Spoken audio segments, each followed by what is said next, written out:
Hello, dears.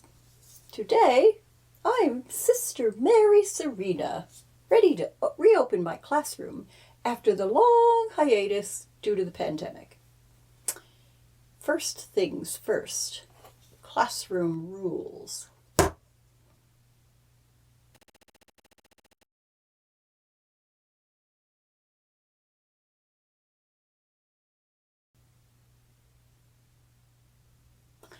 Now, that was fun. Well, isn't it wonderful, though? The schools are finally reopening. Most of them. For most students.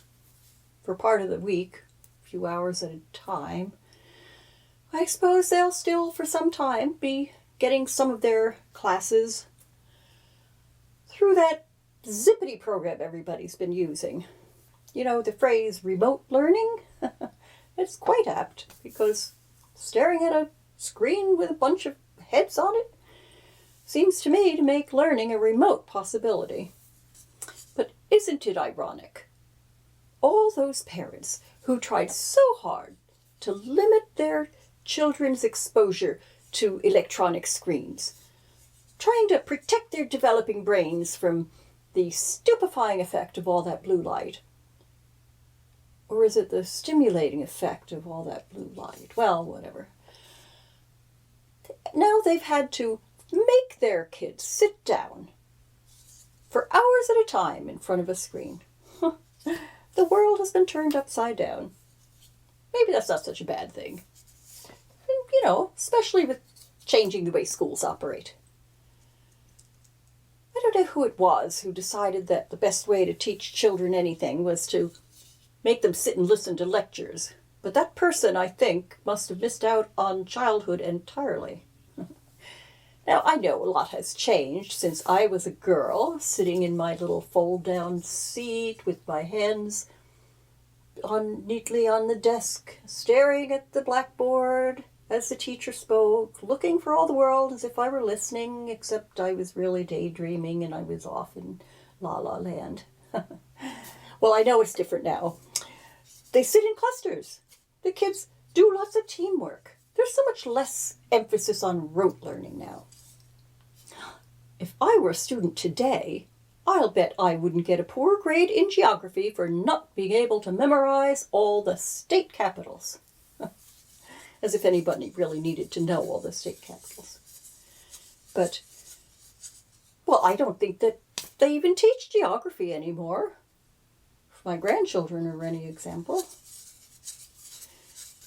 And perhaps I wouldn't have hated maths so much if I'd been shown all the fun things I could do with it in life. You know, like sewing and cooking and carpentry and household finance. Well, anyway, imagine learning percentages and right angles and all that by actually doing those things. Perhaps my quilts wouldn't be as wonky.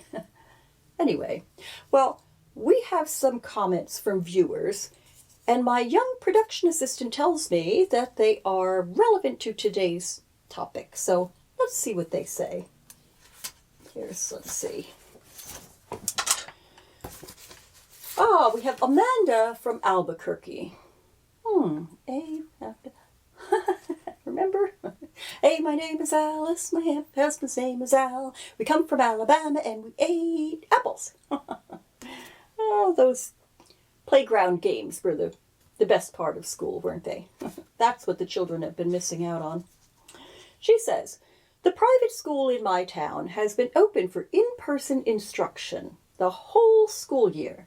So why have my kids been kept out of the public school all this time and still won't have full-day classes until fall? This is another instance of income injustice. Oh dear, those are fighting words. Because if you can't pay for those expensive private schools, your kid is stuck at home to get left behind and get depressed. Not to mention that I have to help him every moment with those useless online sessions, which means I can't get my own work done.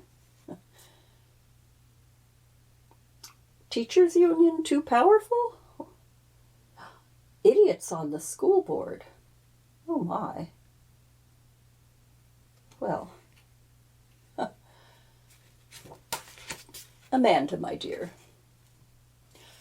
have you tried wine?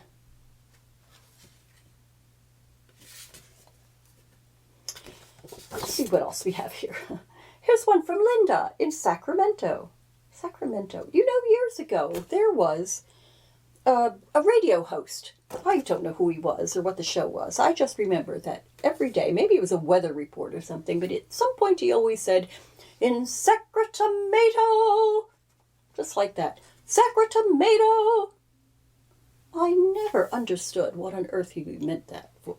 You know, Sacramento. I mean, I could see Sacramento, but tomato? No, I don't get it. Anyway, well, but I digress. Linda says, I don't have kids myself, but my nieces and nephews have been having a tough time with that online instruction thing, and I don't think their teachers are very good at that medium either. My sister, who always gives presents to the teachers at year-end, very nice, is wondering what would be an appropriate gift to give after a year of disappointing results. Do you have any suggestions? Well, you know, I can't imagine that the teachers have been happy with the way things have worked out either. I mean, imagine you've had years of training and experience with face-to-face and group instruction in a classroom setting, and all of a sudden you're expected to have an award-winning video program, you know, like a television evangelist or something. Well, that's a recipe for failure. So, let's see. How about a modest gift card to a local salon? It won't improve anyone's performance, of course, but it could improve their appearance on those dreadful, badly lit online meeting sessions. Oh my goodness, some of them look like zombies.